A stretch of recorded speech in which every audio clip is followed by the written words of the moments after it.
adjust the truss rod, it's going to play around and affect the tuning of the guitar. And just so you guys can see, even though I made that tiny change,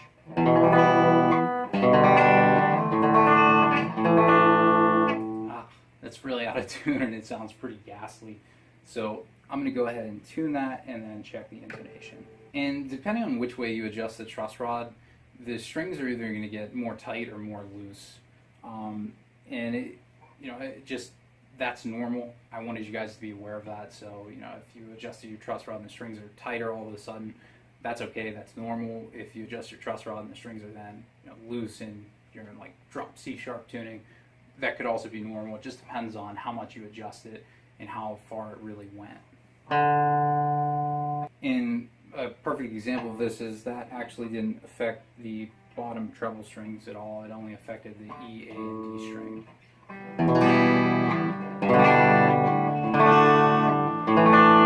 And that sounds a lot better now. The guitar is back in tune.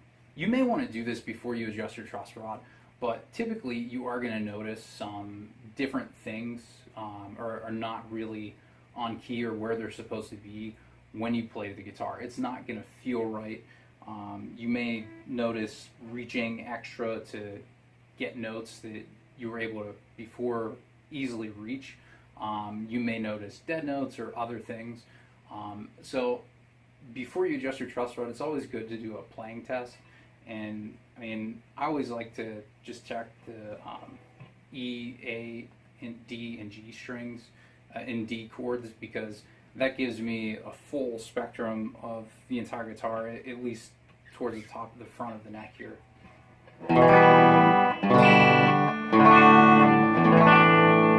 And those feel good and sound good because I just adjusted my truss rod here. But then once you make an adjustment, or if you're making a big adjustment, you're going to want to also play the rest of the neck just to see, if something doesn't feel right somewhere, then you know that it may need a little bit more work.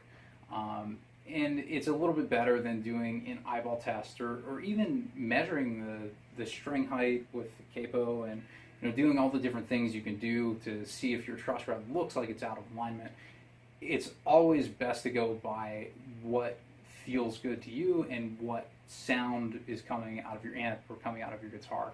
Because the bottom line is some guitars just never measure up exactly perfectly. And when you make an adjustment, it may look like it's a little bit off, but then you go to play it and it feels great and it sounds great. And at that point, you kind of throw all the numbers out the window. You go with what feels good and what sounds good. One important thing to test is like down here on the lower part of the neck. Even if you don't play there, it's good to have that in the right position when you do a truss rod, string height, and intonation, because it affects the rest of the neck in one way or another, and it could make your frets up here wear out a little bit faster. I mean, it's not really that big of a deal, but you really should get in the habit of doing it because it's the right way. It's how it should be done. A good way to test the bottom part of the neck is to just do some hammer-ons and pull-offs.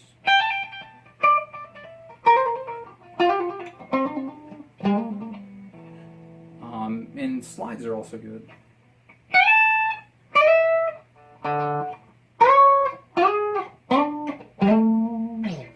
And if you have some buzz when you do that, if you have a lot of fret buzz, then you're due for an adjustment.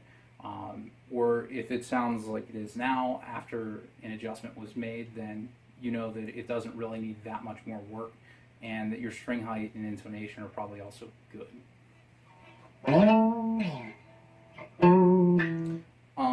One other thing that I wanted to mention that's pretty important too is when you play your guitar acoustically, especially down here on the neck, you're probably going to get some fret buzz, and when you play chords, especially power chords, you guys should be able to hear this here. It's got some buzzing to it, but that fret buzz actually isn't going to come out of the amp. And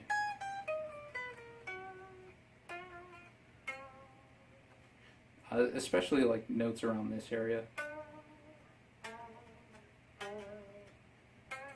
Or if you're doing a vibrato on them, they're going to have a little bit of buzz, but that buzz isn't going to come out of the amp. And especially if you have distortion.